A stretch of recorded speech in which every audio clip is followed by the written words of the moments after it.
Alhamdulillah alladzi arsala rasulahu bil huda wa dinil haqq liyuzhirahu 'ala ad-dini kullih wa kafa billahi syahida wa asyhadu an la ilaha illallah wahdahu la syarikalah wa asyhadu anna Muhammadan 'abduhu wa rasuluh ya ayyuhalladzina amanu taqullaha haqqa tuqatih wa la tamutunna illa wa antum muslimun amma ba'd.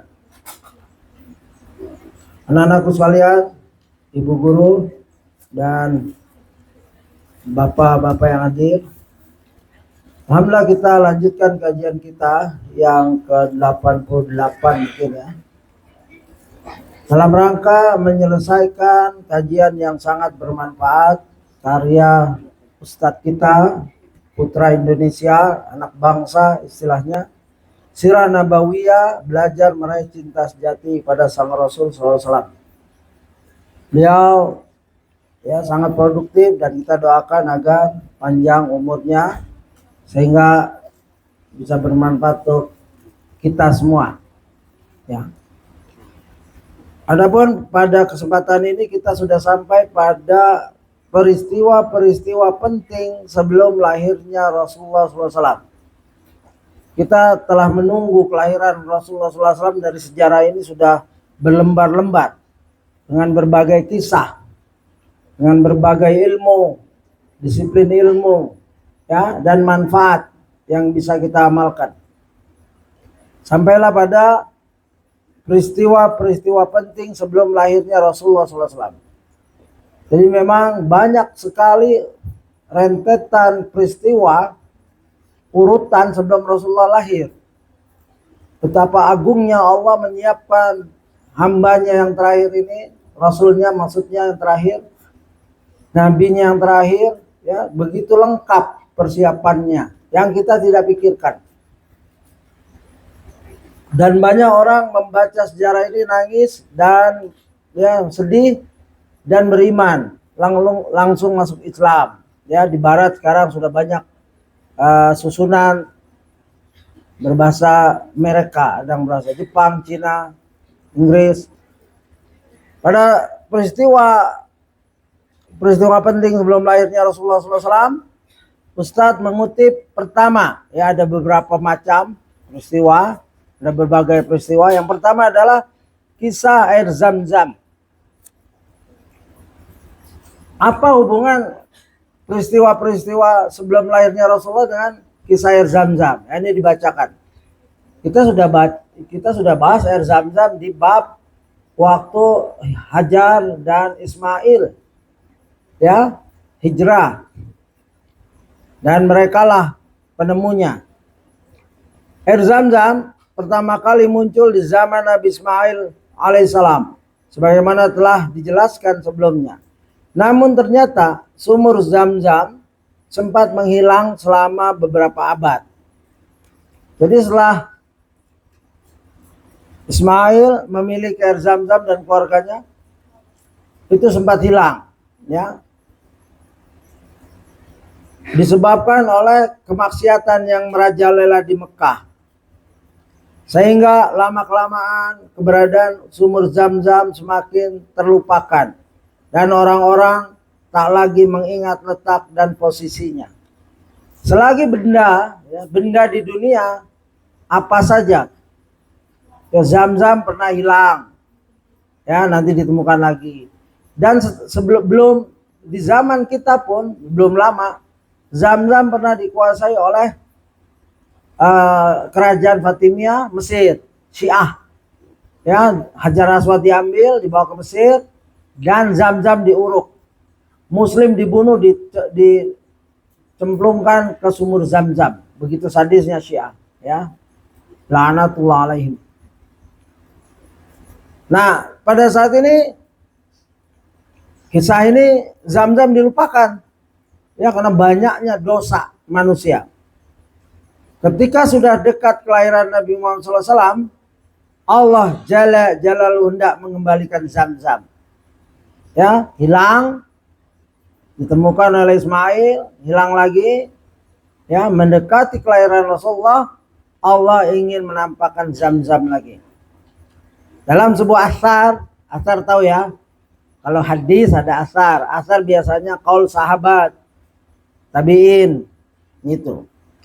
Dalam sebuah asar yang diriwayatkan oleh Ali bin Abi Thalib, ini asar namanya. Kalau hadis, sabda Rasulullah. Kalau asar, Ali bin Abi Thalib radhiyallahu anhu. Dikisahkan bahwa suatu hari ketika Abdul Muthalib sedang tidur di Hijr Ismail dekat Ka'bah, tiba-tiba seakan ada suara yang mengatakan kepadanya, galilah Thayyibah.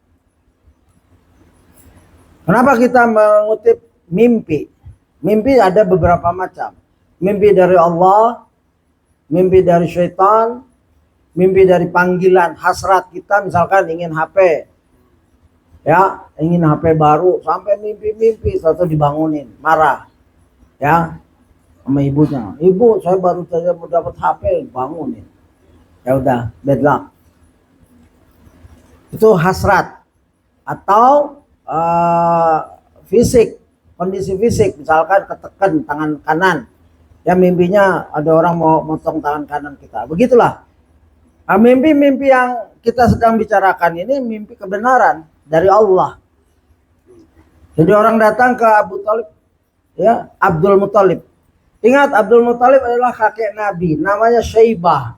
Kenapa dinamakan Syaibah dan apa arti Syaibah? Syaibah adalah uban, karena waktu lahir masih kecil dia sudah beruban, padahal cuma satu. Ya, saya sempat berteman di STM penerbangan 3 tahun. Teman saya ubannya dari muda dia beruban sebesar gini. Ya, ada yang ngeliat ya, besar tangan saya nih, kepalan. Ya, tapi dia nggak diledek, alhamdulillah, aman, nggak dibully. Tapi nyata sekali ubannya. Kalau ini Syaibah cuma satu, dijelaskan gitu. Lalu Abdul Muthalib ini nama Syaibah. Nah, kakek Nabi lagi, bapaknya yaitu pamannya Abdul Muthalib yaitu Hashim. Hashim nggak punya anak. Dia pernah diserahkan kepemimpinan dari turunannya. Ya, karena dia nggak punya anak, dia cari ponakannya yang di Madinah kalau nggak salah. Lalu dibawa pulang. Begitu dibawa pulang, ini namanya Muthalib. Pamannya Abdul Muthalib adalah Muthalib. Begitu pulang orang-orang melihat, oh Muthalib tuh punya budak. Kalau budak namanya Abdul. Jadi Abdul Muthalib, ini syirik ya, nggak boleh sebenarnya. Jadi nama Abdul Muthalib adalah Syaibah, dia disematkan menjadi budaknya Muthalib. Padahal itu, maka Al-Muthalib bilang, ini bukan budakku, ini ponakanku. Jadilah Abdul Muthalib penguasa setelah itu. Karena memang banyak banyak kebenaran yang ditampakkan kepada kehebatan beliau. Contohnya ini, Abdul Muthalib sedang tidur di Hijr Ismail, lalu datanglah seorang bilang, galilah Thayyibah. Abdul Muthalib pun bertanya kepadanya, apa itu Thayyibah? Namun orang itu malah pergi begitu saja. Keesokan harinya Abdul Muthalib kembali tidur di tempat yang sama. Kemudian suara itu datang kembali dan mengatakan, galilah Barrah. Abdul Muthalib bertanya, apa itu Barrah? Namun orang itu pun pergi begitu saja tanpa berkata apa-apa. Keesokan harinya Abdul Muthalib kembali tidur di tempat yang sama. Kemudian suara itu datang kembali dan mengatakan, galilah ya al-madnunah, yang madnunah. Abdul Muthalib pun berkata, apa itu al-madnunah? Namun orang itu pun pergi begitu saja tanpa berkata apapun. Keesokan harinya Abdul Muthalib kembali tidur di tempat yang sama. Kemudian suara itu datang, kembalilah dan mengatakan, galilah Zam-Zam. Abdul Muthalib pun berkata, apa itu Zam-Zam? Coba bayangkan. Seorang Abdul Muthalib, kakek Nabi, tidak paham apa itu Zam-Zam. Berarti benar-benar tertutup. Ya. Tidak ada berita buat beliau tentang Zam-Zam ini. Zam-Zam dijelaskan oleh yang memberi mimpi ini, malaikat ya kemungkinan. Zam-Zam adalah air yang tidak akan surut. Dengan air tersebut kau akan memberi minum para jemaah haji. Nah, jelas tuh definisi Zam-Zam. Ya. Kemudian ia pun memberitahukan letaknya kepada Abdul Muthalib, yaitu di tempat sarang semut, atau sebagaimana dalam riwayat lainnya di tempat yang ketika itu ada burung gagak yang mematuk-matuk di situ. Ingat, selalunya kalau ada burung atau binatang di situ ada sumber air. Ya, atau sumber ada manusia. Sebagaimana saya telah ceritakan, ya, kaum Zurhum melihat burung, oh di situ ada air tuh, benar, ada Ismail dan Hajar. Ya, begitu. Nah, sebab itu burung nggak boleh dibunuh untuk latihan, nggak boleh. Biarkan dia hidup. Dipelihara boleh, sebagaimana Syekh bin Baz memfatwakan boleh memelihara burung selagi dikasih makan. Kalau tidak sanggup atau pergi, lepaskan atau kasih orang. Ya. Keesokan harinya Abdul Muthalib pun berangkat dengan membawa cangkulnya bersama putranya Al-Harith. Al-Harith adalah putra satu-satunya Abdul Muthalib saat itu. Abdul Muthalib punya anak banyak, hampir 10 kalau nggak salah. Salah satunya Al-Harith, Abdullah, Abu Talib, yaitu bapaknya Ali radhiyallahu anhu, pamannya Nabi. Ya, begitu.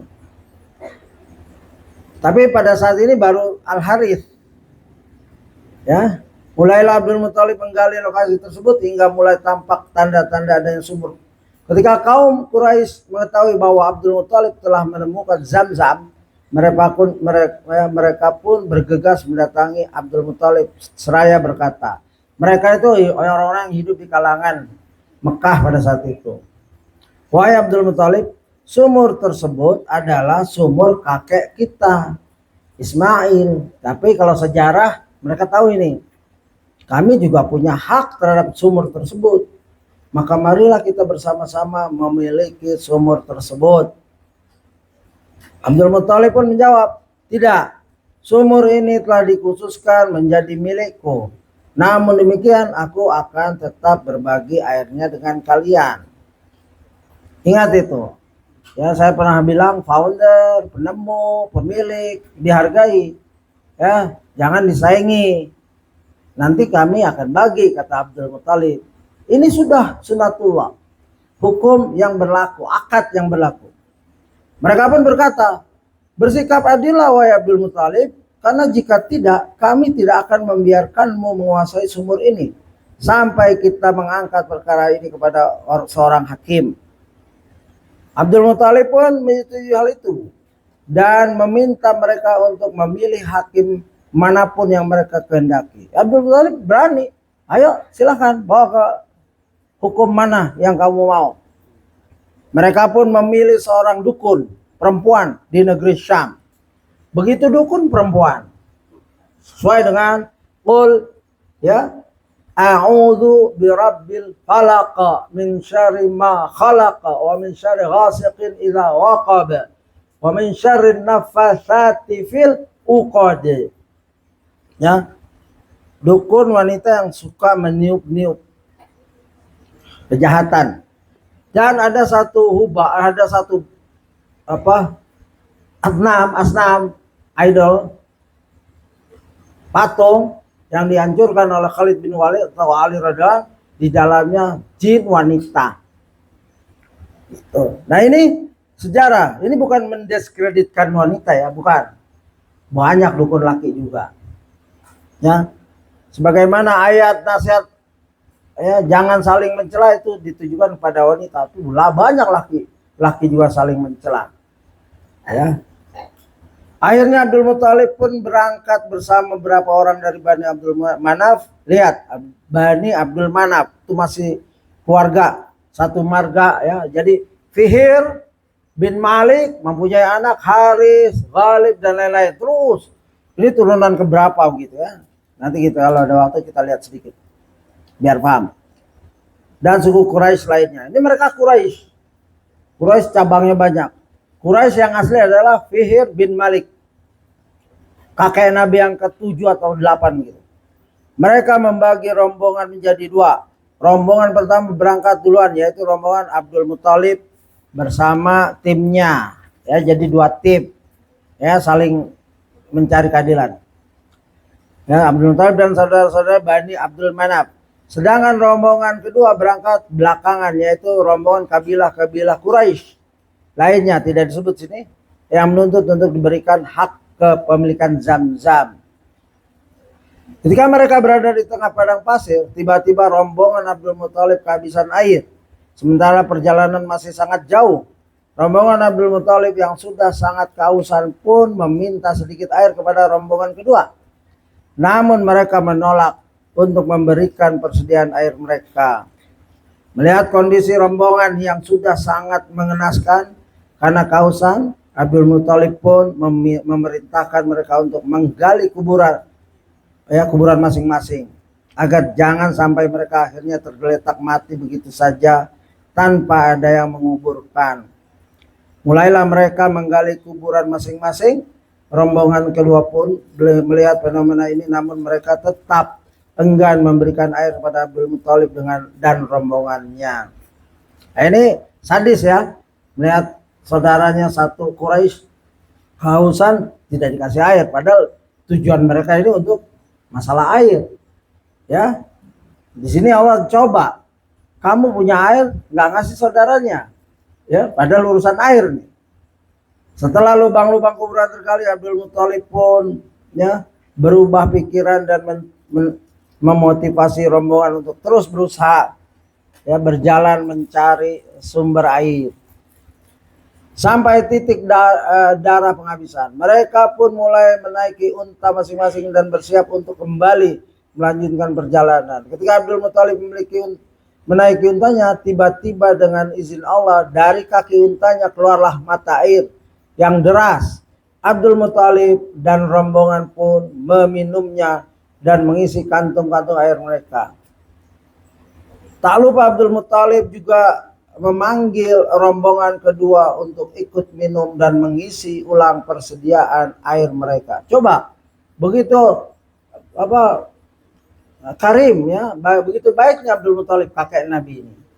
Ya, minta air nggak dikasih, dia jalan dapat air, lalu dia ambil yang nggak ngasih itu dikasih, ayo isi air kamu. Menyaksikan peristiwa tersebut, kabilah-kabilah Quraisy pun sadar dan meyakini bahwa peristiwa ajaib tersebut adalah pertanda akan keberkahan Abdul Muthalib atas kepemilikan Zam-Zam. Akhirnya mereka membatalkan perjalanan ke dukun Syam, ya alhamdulillah nggak ke dukun ya, langsung kembali ke Mekah dan menyatakan bahwa Zam-Zam memang merupakan milik Abdul Muthalib. Ya, ini adalah dari Syirah Ibn Ishaq. Ibn Ishaq meriwayatkan dengan sanad yang bersambung. Selesai, itu yang dibacakan selesai ya.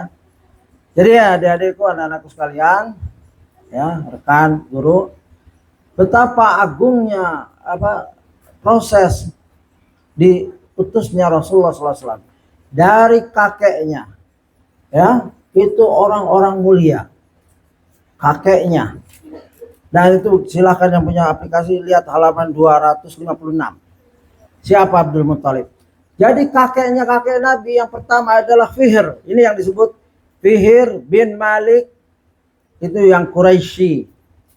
Dia punya 6 anak 3. Kalau rentetan nasab seperti ini, anak wanita tidak dimasuki ya, walaupun ada ya, begitu. Al-Harith, Ghalib dan Muharrib. Harisnya bukan hari yang tadi, itu anak Abdul Muthalib, jauh banget. Abdul Muthalib belum lahir nih. Dari Ghalib lahirnya Tayyim ya, dan Lu'ay. Dari Lu'ay ada Amir dan Ka'ab. Ini dibicarakan di dua video ya sebelumnya. Dari Ka'ab lahirlah Husais, Murrah dan Adi.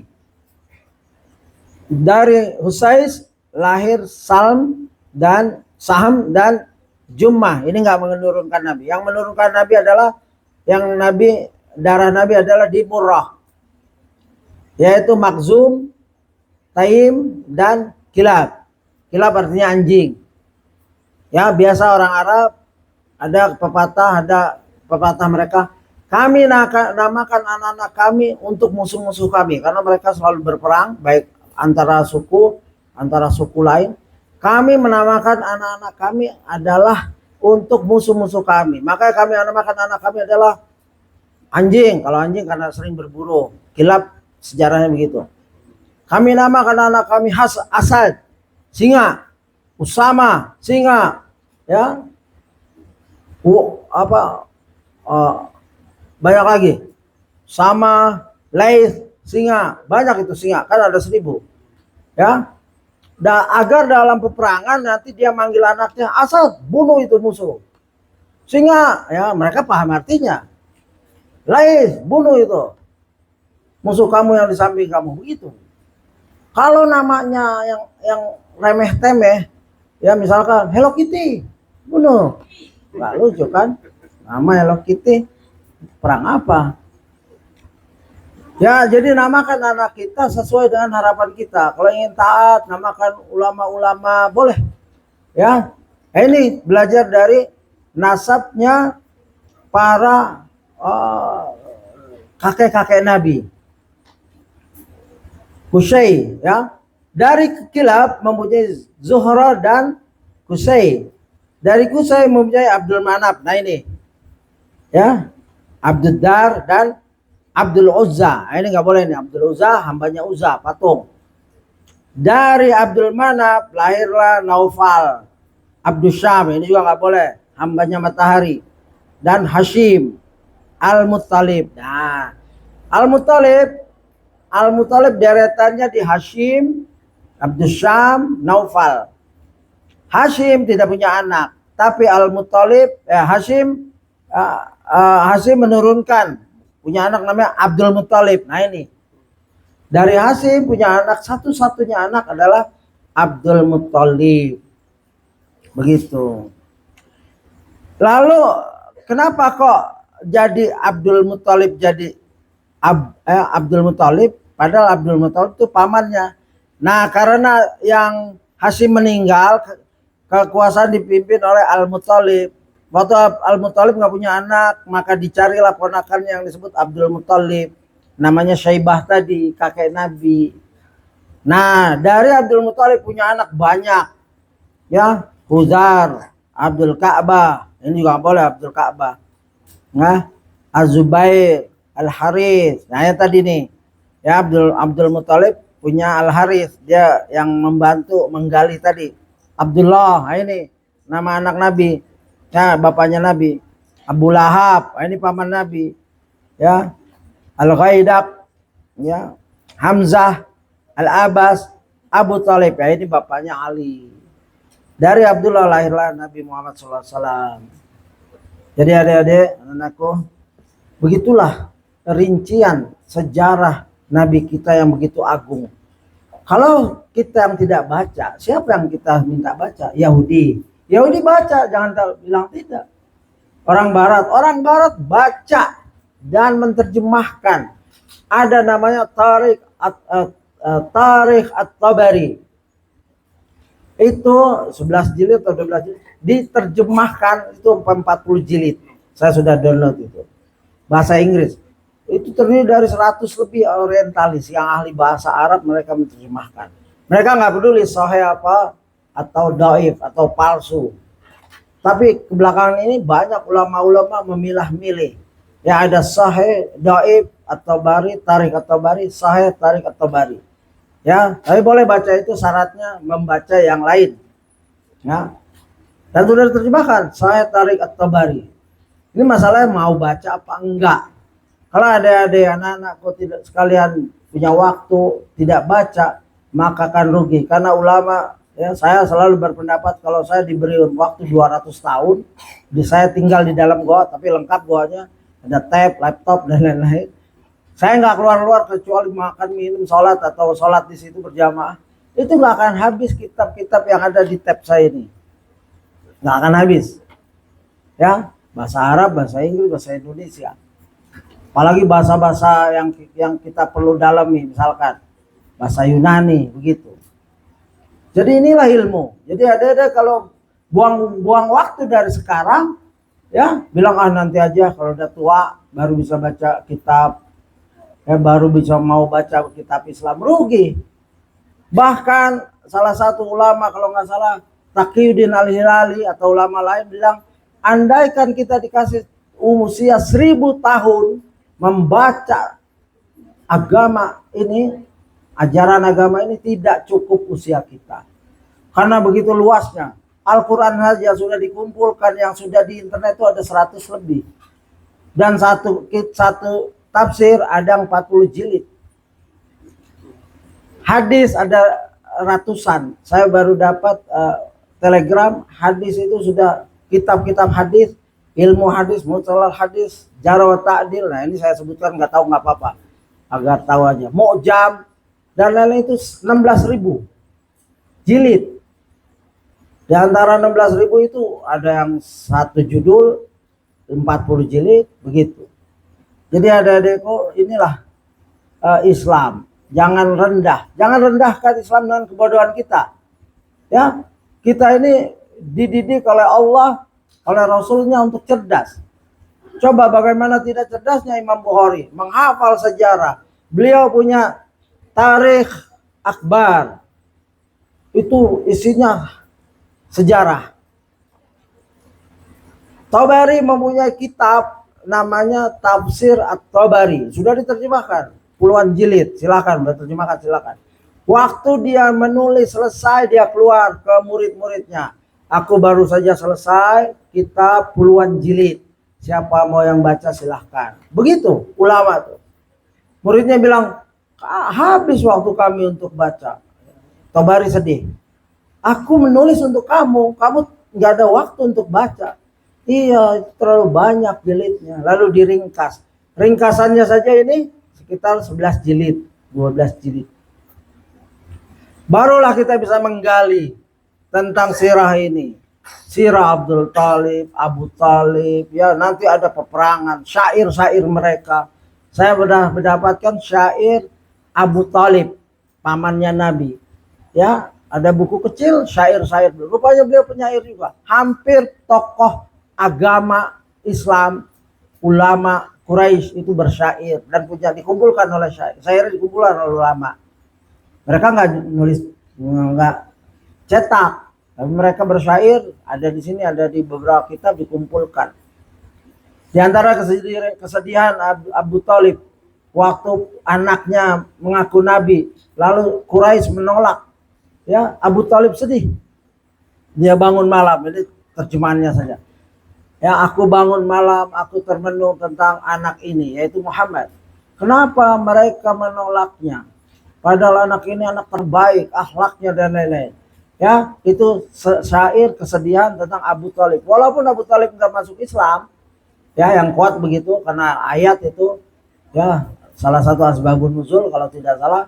Innaka la tahdi man ahbabta walakinnallaha yahdi man yasha. Ini untuk Abu Thalib, di mana Rasulullah dengan gigih mendakwahkan salah satu pamannya yang dia cintai di sakaratul maut. Jadi boleh mendakwakan di sakaratul maut berdasarkan hadis tadi. Ya, dan dua, ada pemuda Yahudi yang sakit, dibacakan bapaknya Taurat, ya Nabi ajak ya berdakwah. Lalu dia bersyahadat dan wafat. Ya, begitu. Jadi dakwah ini, lihat cara Nabi berdakwah. Tidak pernah nyerah di keluarga. Ya jangan bentar-bentar, keluarga ini nyebelin, nggak perlu dakwain, biarin aja. Jangan. Kewajiban adik-adik, ya anak-anakku sekalian, hafalkan Quran, hadis, pahamkan sejarah, fikih dan lain-lain. Dakwahkan. Orang yang paling berhak mendapat dakwah kita adalah ibu kita, bapak kita. Ya, kakak kita, adik kita. Itu orang yang paling berhak sebelum melangkah jauh. Guru kita, kalau kita dapati guru, ya memang perlu dakwah. Teman-teman kita yang paling dekat, ya begitu. Dakwah nggak harus jadi ustadz semua, ustazah semua, tidak. Misalkan nanti jadi seorang dokter, dakwah sambil ngobatin, sambil nasihati. Saya pernah ketemu dokter sunat, ya dia berdakwah banget tentang ajarannya, yaitu Syiah. Saya kaget. Ya, kayak saya cerita tentang kedokteran, dia nyambung Tapi dia membanggakan sekali. Dia benci sama Bukhari, saya bela Bukhari. Ya, tapi karena lagi nyunatin anak saya takut dia ngamuk, sunatnya sembarangan nanti. Ya, saya lihat-lihat itu, susternya udah ketakutan karena darah saya sudah mulai naik. Ya, nanti dibikin ya mandul atau apa, saya takut kan, makanya saya tahan. Tapi saya catat namanya. Jadi inilah mereka mendakwahkan dengan profesi mereka. Gak harus jadi ustadz semua, dai semua, tidak. Dan tolong hormati guru-guru anti anak-anakku sekalian, hormati guru. Ya apapun yang diajarkan yang ya positif aja, ilmunya itu yang bermanfaat, hormati. Ya, hormati mereka, cintai mereka. Walaupun mungkin mereka salah, maafkan kesalahan mereka. Jangan seperti anak sekarang yang ngerokok digampar terus apa itu mogok ya. Naudzubillah. Ini apa? Ya. Ustadz pernah digampar. Guru bahasa Indonesia di STE SMP 70, SMP terkenal di Pejompongan. Karena kita itu untuk anak-anak dapat ranking. Digampar gara-gara enggak, dan bukan ustadz aja, teman-teman perempuan digamparin semua. Kita enggak protes, enggak ngadu ke ibu, enggak ngadu ke bapak, nggak ngadu ke abang. Kalau ngadu ke abang digampar lagi. Daripada 2 kali cukup sekali. Dan bukan saya saja, saya anak laki, malu nangis. Ya karena ada anak perempuan digampar nggak nangis. Gurunya emang killer, galak sekali. Saya masih hafal mukanya, saya masih hafal ya nama gurunya. Nggak perlu saya sebut. Karena saya hampir beberapa malam di rumahnya ngerjakan ilustrasi majalah sekolah.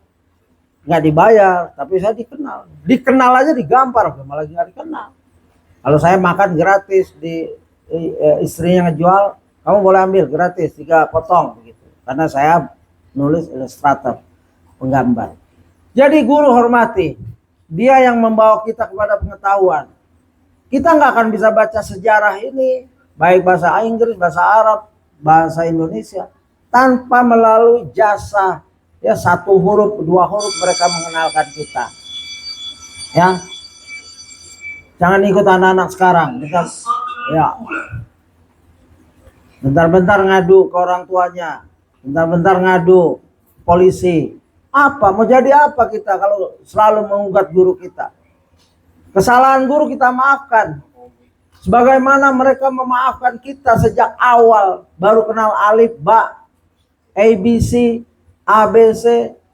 Coba kalau kamu nggak tahu ABC, keluar kamu, pulang sana, nggak usah sekolah. Masa nggak kenal ABC? Habis kita. Tapi guru sabar. Berapa bulan kita baru kenal huruf? Berapa tahun baru kita bisa baca? Begitu dia salah langsung dilaporin, ini nggak adil. Ya anak-anakku sekalian, ini pesan mumpung kita jumpa. Dan manfaatnya apa? Ilmu yang telah diajarkan oleh guru-guru sehingga kita bisa menggali. Saya nggak akan bisa baca ini kalau nggak diajarin guru saya di SD, di SD kelas 1. Saya nggak akan bisa baca Quran kalau saya nggak diajarin guru-guru saya di kampung, di Karetengsin. Bukan kampung ya, di kota itu. Mabatila, Masjid Mabatila. Betapa mereka berjasa. Dan doakan terus. Iringkan doa dalam sholat untuk orang tua dan guru-guru kita.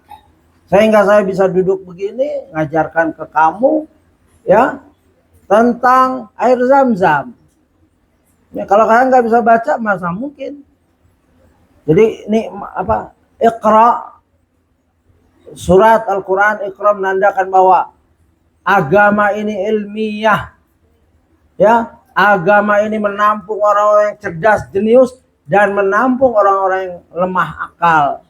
Ya. Nanti dapat uzur syar'i. Kalau bapak kita mungkin dulu tidak bisa baca Quran, tidak bisa baca Indonesia, ya bapak saya terutama ibu saya wajar, mereka perang lawan Belanda, perang lawan Jepang, dijajah, ya proses kemerdekaan itu lama. Boro-boro bisa duduk sekolah, mereka dikejar-kejar, beli beras saja 1 karung ya dari Bogor ke Bekasi jalan kaki, di tengah jalan dirampok.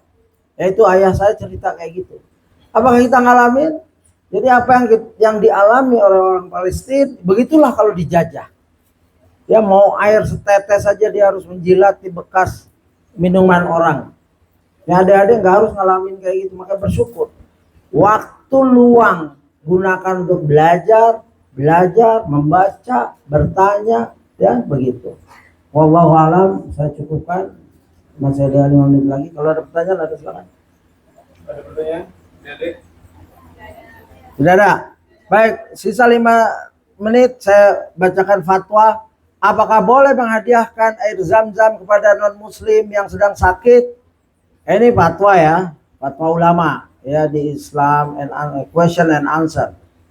Islam soal jawab. Ya, pertama sebelum boleh atau tidaknya dinasihatkan jangan berteman dengan orang muslim, apalagi non-muslim, orang kafir. Hati-hati ya. Ayatnya banyak, hadisnya juga. Jangan berteman kecuali dengan seorang mukmin, dan janganlah ada yang memakan makananmu kecuali orang yang bertakwa. Ya, la tuzahib illa mu'minan wa la ya'kulu ta'amaka illa taqi. Rawahu Tirmidzi. Ya, Hasan, ya. Albani nyatakan saya. Nah, ini indikasi kenapa yang sibuk-sibuk, ya. Tapi kalau memang ada dakwah boleh. Karena Ustadz melihat sekali hidup 17 tahun di Australia, ada orang pelan-pelan dia berteman dengan orang kafir, akhirnya keluar agama Islam. Nikah dengan orang kafir, akhirnya dianya, anak-anaknya kafir semua. Ya, hati-hati. Jangankan 17 tahun atau 20 tahun, yang baru 1 semester, 2 semester, anak-anak S2, S3, banyak yang sudah tidak sholat. Banyak yang sudah mengatakan agama nggak benar, agama nggak perlu. Setelah melihat kemewahan dunia Australia. Kamu tidak akan mendapati suatu kaum yang beriman pada Allah dan hari akhirat, saling berkasih sayang dengan orang-orang yang menentang Allah dan Rasulnya. Sekalipun orang itu bapak-bapak, atau anak-anak, atau saudara-saudara, ataupun keluarga mereka. Mereka itulah orang yang Allah telah menanamkan keimanan dalam hati mereka dan menguatkan mereka dengan pertolongan yang datang daripadanya. Menjadilah, ini artinya saja. Surat Mujadilah surat 58:22. Orang yang beriman gak akan mengambil khalil, sahabat dekat orang-orang kafir. Hati-hati itu. Ya. Maka dinasihatkan jangan berteman, dalam arti teman dekat. Kalau teman kerja, mungkin seorang kerja yang nggak apa-apa. Ya, sesuai saja. Dan niatkan kalau memang ada pertemanan. Dan kalau memang saya punya teman, dan alhamdulillah di waktu SMP, ya karena saya biasa sholat, kita minta. Waktu itu saya masih belum disiplin lah sholat masjid karena lagi bertamu. Saya minta, saya nggak tahu dia Kristen. Ayo kita sholat, saya Kristen. Loh, kamu Kristen? Ya udah, tempat sholat mana? Begitu. Kedua, memberikan air zam-zam untuk pengobatan pada orang kafir yang sedang sakit tidak masalah. Jadi nggak boleh. Misalkan ada tangga yang memang kita ingin dakwahkan, dia sakit, kasih zam-zam. Demikian juga seorang dokter muslim atau muslimah mengobati orang kafir yang sedang sakit atau membantunya untuk memenuhi kebutuhannya atau menyengupnya, semua itu tidak apa-apa. Khususnya ketika diharapkan nantinya ia akan memeluk agama Islam atau sebagai balasan kebaikan kepadanya yang dahulu pernah menolongnya atau tujuan yang mulia. Yang saya belum dapatkan adalah beli zam-zam di Tanah Abang. Pulang haji, pulang umroh, pengen ngasih hadiah, bawa zam-zam cuma berapa liter jatahnya? 5 liter, tamunya 1.000. Akhirnya beli zam-zam. Itu belum tentu asli. Ya, kalau kau pun kasih bilang, ini mau nggak zam-zamnya yang dari saya bawa langsung ke habis. Ada zam-zam saya beli dari Tanah Abang. Ya. Nah, ini subhat. Jangan nipu. Ya, ada sebagian orang pulang umroh nipu. Bagaimana? Tamu mulia dimuliakan, tamu datang dimuliakan. Nggak usah, jujur aja. Maaf Bu, zam-zam yang saya bawa sudah habis. Ada cuma untuk ibuku yang sakit. Saya nggak bisa ngasih apa-apa. Begitu saja. Jujur itu lebih enak, lega daripada ngoplos dengan aqua. Orang minum baca doa serius sampai nangis-nangis, nggak tahu aqua. Banyak di rumahnya bergalon-galon. Ini penipuan dan dosa. Ya nggak boleh ya Ufti ya. Anak-anakku sekalian nggak boleh. Kalau ada ibu kayak, Bu, jujur aja, kalau memang sudah habis selesai. Jangan kasih guru dikasih, Bu, ini saya baru umroh Bu, ya ini air zam-zam, padahal dari Tenabang atau dari air aqua bekas minumnya lagi. Jangan begitu. Kalau mau ngasih sisain, saya ingin sekali ngasih itu guru saya, sisain Bu, yang air ibu ya begitu. Begitu sikap Islam, dari yang kecil jangan berbohong. Ya, kalau yang sudah berbuat seperti itu ya istighfar, taubat pada Allah, mungkin belum dapat ilmunya. Kalau saya berprinsip kejujuran dalam segala hal, termasuk memberi air zam-zam bagi orang yang pulang umroh, pulang haji. Kebiasaan memberi sesuatu yang tidak asli, ya kan ada doanya dan lain-lain. Ya ritual-ritual ini, harapan lagi. Demikian wallahu alam. Ya saya maaf jika ada kesalahan dalam penjelasan. Dan hendaklah apa-apa yang kita dapatkan kebenaran dari Allah kita pegang dan amalkan semampu kita. Ya demikian, subhanakallahumma bihamdika asyhadu an la ilaha illa anta astaghfiruka wa atubu ilaik. Assalamualaikum warahmatullahi wabarakatuh.